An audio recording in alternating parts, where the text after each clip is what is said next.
महाराष्ट्र का मुख्यमंत्री कौन होगा, ये लाख टके का सवाल लगातार बरकरार है, क्योंकि तीनों जो घटक दल है महायुति के, उनके कार्यकर्ता अपनी अपनी दावेदारी रख रहे हैं। आइए बात करते हैं, हमारे साथ शिवसेना यूबीटी के वरिष्ठ नेता और सांसद संजय राउत साहब हैं। उनसे पूछते हैं कि जिस तरह के नतीजे आए, तमाम सवाल खड़े हो रहे थे, आप लोग पहले से ही कह रहे हैं कि एकनाथ शिंदे साहब को बाहर ही बैठना पड़ेगा, देवेंद्र फडणवीस के भी नीचे काम करना पड़ेगा। ये तो हम पहले से बोल रहे थे, चुनाव से पहले भी हमने कहा था, काउंटिंग के दिन भी कहा था, किसी भी हालत में एकनाथ शिंदे मुख्यमंत्री नहीं बनेंगे। अब उनका काम खत्म हो गया, उनको जितना इस्तेमाल करना था वो कर दिया, अब उनका काम नहीं है। अब बीजेपी का मुख्यमंत्री बनेगा, इसीलिए तो ये पूरा खेल कर दिया ना अब ये लोगों ने। देखो, महाराष्ट्र के जो नतीजे है वो शॉकिंग है। चुनाव होता है, चुनाव में हार जीत होती है।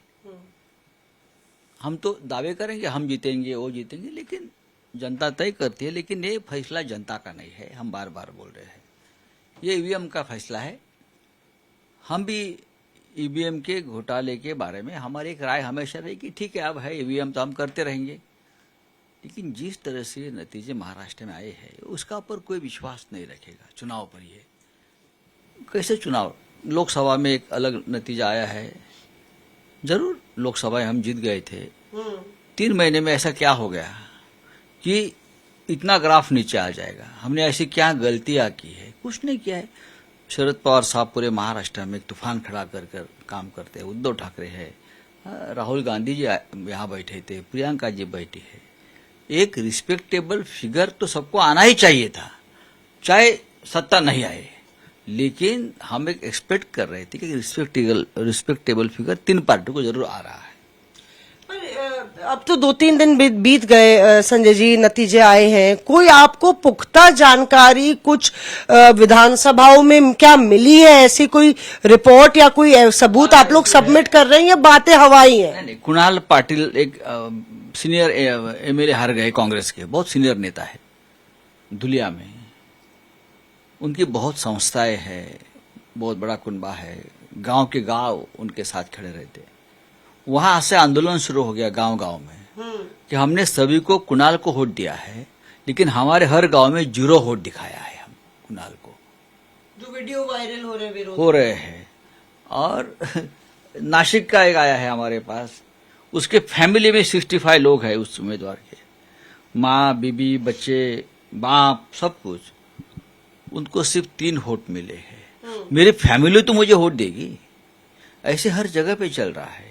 दूसरी बात है कि वोट परसेंटेज अचानक से कैसा बढ़ जाता है। 20 तारीख को काउंटिंग खत्म होता है और वोट परसेंटेज 58.22 होता है, और जब काउंटिंग शुरू होता है तो ये वोट परसेंटेज बढ़कर होता है अबाउट 65%। 7%, 8% वोट परसेंटेज बढ़ना, यानी 1-1.5 करोड़ वोटों में बढ़ोतरी होना, ये पूरा खेल पलट देता है ना। हम जब बैलेट पेपर पर चुनाव करते थे तो भी इतना कभी फिगर नहीं बदल जाता वोट परसेंट का। लेकिन जब से ये 10 साल में नई सरकार आई है, अचानक वोट परसेंट बढ़ जाता है। कैसा होता है? हरियाणा में हमने देखा है, ये महाराष्ट्र में देखा है हमने ये। पर ये क्या इन सबूतों के साथ आप ईसीआई जाएंगे? क्या आपको लगता है कि इसने पूरा 1-2 कॉन्स्टिट्यूंसीज ठीक है, पर क्या पूरा ही चुनाव इसने बदल दिया, ये वोट प्रतिशत? 1.5 करोड़ वोट अचानक बढ़ गए। 1.5 करोड़ यानी हो गया क्या? हर बूथ पर, हर विधानसभा क्षेत्र में 40-40 हजार वोट ज्यादा पड़े हैं, ऐसा हमारा अनुमान है। अभी कहाँ से आ गए वोट इतने? हर विधानसभा क्षेत्र 40-40 हजार वोट बढ़ गए हैं। हमारे जो लोग जीते हैं वो 1000-2000 के मार्जिन से जीते, बड़े बड़े हमारे नेता। लेकिन बीजेपी के जो लोग या शिंदे के लोग हैं ना, वो 1.5 लाख से जीतते हैं। ये पॉसिबल नहीं है। हमारे सब लोग बड़े बड़े लोग हार गए, बीजेपी का एक भी हारा नहीं है। ऐसा होता है कभी चुनाव में महाराष्ट्र में और देश में? हार जीत तो होती है ना ऐसी। पर उसमें एक और बात जो कही जा रही है लगातार कि कहीं ना कहीं ये जो विकास अघाड़ी का जो एजेंडा था बांटने का कास्ट लाइंस में, कम्युनिटी लाइंस में, वो विफल हुआ है कहीं ना कहीं, उसको रिजेक्ट किया है। जो आपकी भटकाने की पॉलिटिक्स हमने तो कभी नहीं किया। ये भटकाने की पॉलिसी तो यहाँ बीजेपी ने शुरू की है ना, बटेंगे तो कटेंगे। हमारा नहीं है ये प्रोग्राम। एक है कि तो संविधान खतरे में है संविधान वो लोकसभा का एक नारा था और ये हमने नहीं कहा था, ये बीजेपी के ही नेता लोग बोल रहे थे ना, हमको 400 सीट मिलते तो हम संविधान बदल देंगे। ये थोड़े हमारा नारा था, उनके जो उम्मीदवार थे, उनके जो नेतागण थे, यही बोल रहे थे सभा में जाकर। तो उनको काउंटर तो करना ही पड़ता है ना। संविधान के बारे में अगर आप बोलते हो संविधान बदलेंगे तो हमको ये काउंटर करना पड़ा। अच्छा, दूसरी ये जो महत्वपूर्ण बात अभी सामने आ रही है कि अगर आप देखें तो जो पूरे नतीजे हैं वो कहीं ना कहीं एक तरीके से महाविकास आघाड़ी को बिल्कुल बहुत कम नंबर मिले हैं और जिस तरह से दमदार तरीके से महायुति के वोट आए, तो ऐसे में शिवसेना यूबीटी भी अब टूटने वाली है। जो विधायक है, जो बचे कुछ विधायक है, वो भी अब पाला बदल के जो है एकनाथ शिंदे के साथ जाने वाले। शिंदे ने पूरा महाराष्ट्र काबिज कर, उनके पास इतना पैसा है, कहाँ से पैसा आता है? जमीन से आता है, झाड़ से आता है, बारिश आता है, उनके पास पैसा ही पैसा है। लेकिन जिसको टूटना था वो चले गए, जिनको रहना था वो रह गए और वापस चुनकर आ गए। तो अब कोई नहीं जाएगा। बेईमान लोग चले गए शिंदे के साथ या अजित पवार के साथ, जिनको जाना था चले गए। और उसके बावजूद भी जो लोग हमारे साथ रहे हैं वो हमारे हैं, दिल के करीब लोग हैं, अब कोई नहीं जाएगा। अब बताया जा रहा है कि शपथ ग्रहण की कोई तारीख अभी नहीं मिल पा रही है, थोड़ा समय और लगेगा, क्योंकि तीनों नेता आपस में भी नहीं बैठ पाए हैं, तीनों दल तय करने के लिए कि महायुति का नेता कौन होगा। आपको लगता है ये असमंजस चलता रहेगा या फिर? देखो, एकनाथ शिंदे और अजित पवार में ये ताकत नहीं है कि दिल्ली से संघर्ष करें। ये डरे हुए लोग हैं, वो डर के मारे ही चले गए ना। ईडी सीबीआई के डर से तो चले गए, वो क्या जाकर वहां रुबाब दिखाएंगे।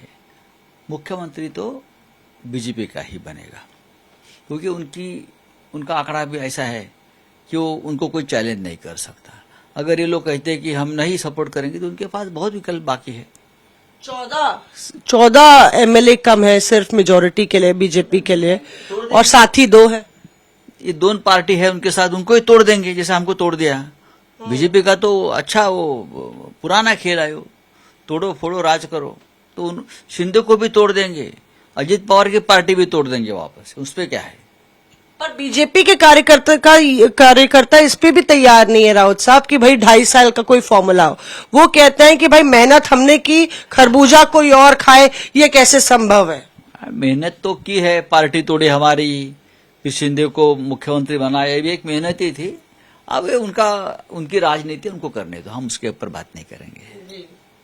पर एकनाथ शिंदे का जो गुट है वो कह रहा है कि पूरा चुनाव एकनाथ शिंदे साहब के चेहरे पर लड़ा गया, चाहे वो लाडकी बहन योजना हो या कोई योजना हो, एकनाथ शिंदे ही चेहरा थे और पूरा मैंडेट उनको मिला। ऐसा नहीं होता है, एकनाथ शिंदे का चेहरा नहीं है। वही सीएम थे ना सर। तो क्या हो गया, सीएम हो गया तो सीएम हो गया। सीएम होना कोई बड़ी बात है क्या? मोदी शाह जी ने बनाया इसलिए सीएम बन गए, थोड़े अपने करतूत पर बने हैं। ये पार्टी तोड़ने के लिए मोदी और शाह ने मदद किया, पार्टी टूट गई। शिवसेना को नीचे दिखाना था, हाँ, मुख्यमंत्री बना दिया, उसमें कौन सी बड़ी बात है। पर अब क्या ये माना जाएगा कि बाला साहब की जो विरासत है वो एकनाथ शिंदे ने पूरी तरह से ले ली है? कौन एकनाथ शिंदे?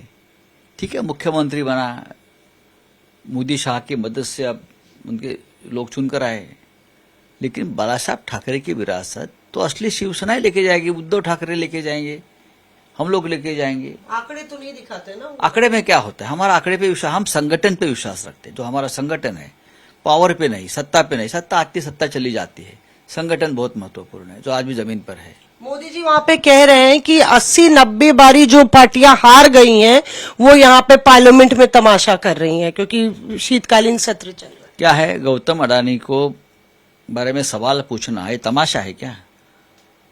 आपके जो दोस्त है अमेरिका वाले सरकार, उसने अरेस्ट वारंट निकाला है। देश को तो लुटा है हमारे, लेकिन वहां केन्या में लूट चल रही है, अमेरिका में लूट चल रही है, पूरा विश्व में लूट कर रहे हैं लोग। तो उसके खिलाफ अगर हम आवाज उठाया है तो मोदी जी को क्या लगता है ये तमाशा है? क्या बोलते हैं मोदी जी? मेरा आखिरी सवाल राउत साहब आपसे है, क्योंकि वोटर्स भी सुनते हैं, जनता भी सुनती है, और हर बारी ये होता है जब आप जीतते हैं तो आप वाहवाही जो इंडिया अलायंस लेता है, पर लेकिन जब आप हारते हैं तो एक तरीके से अंगूर खट्टे हैं, ईवीएम खराब है, ये तमाशा है, वो तमाशा है। क्या ये दाल जनता में गलेगी? मतलब क्यों नहीं, जनता को ही विश्वास नहीं महाराष्ट्र में एक ऐसा नतीजा आया है। जनता ही पूछ रही, जनता सड़क पर आएगी। आप देखो अब शुरुआत हो गई है, कोई नहीं आ रहा सड़क। आ जाएगा, ठहरो 2 दिन, आ जाएंगे, धीरे धीरे हो जाएगा, ये सब आ जाएंगे। सबको सवाल पूछते रहेंगे लोग। ये बैलेट पेपर पर चुनाव करो, ये 10 साल से मांग चल रही है, लेकिन चुनाव आयोग मानेगा? आप हार नहीं मान रहे मतलब? कैसे मानेंगे हार? अरे हार गए तो हार माननी चाहिए ना। ऐसे नहीं हार, ये हार नहीं है। जिस तरह से नतीजे आए उसको हम हार नहीं मानते। चुनाव में मेरा पहला ही स्टेटमेंट है, चुनाव में हार जीत होती है। हम भी 10 बार हार चुके हैं, लेकिन जिस प्रकार से ये महाराष्ट्र में खेल हो गया है, ये ट्रांसपेरेंट चुनाव नहीं था, ये मैं कह रहा हूँ। शुक्रिया हमसे बात करने के लिए। संजय राउत यहाँ पे कहते हुए कि जिस तरह की जीत मिली है और जो आंकड़े आए हैं वो पचाने से परे हैं, और इसीलिए उनको लगता है कि दाल में कुछ काला है। कैमरा पर्सन कुंज बिहारी के साथ मौसमी सिंह, मुंबई आज तक।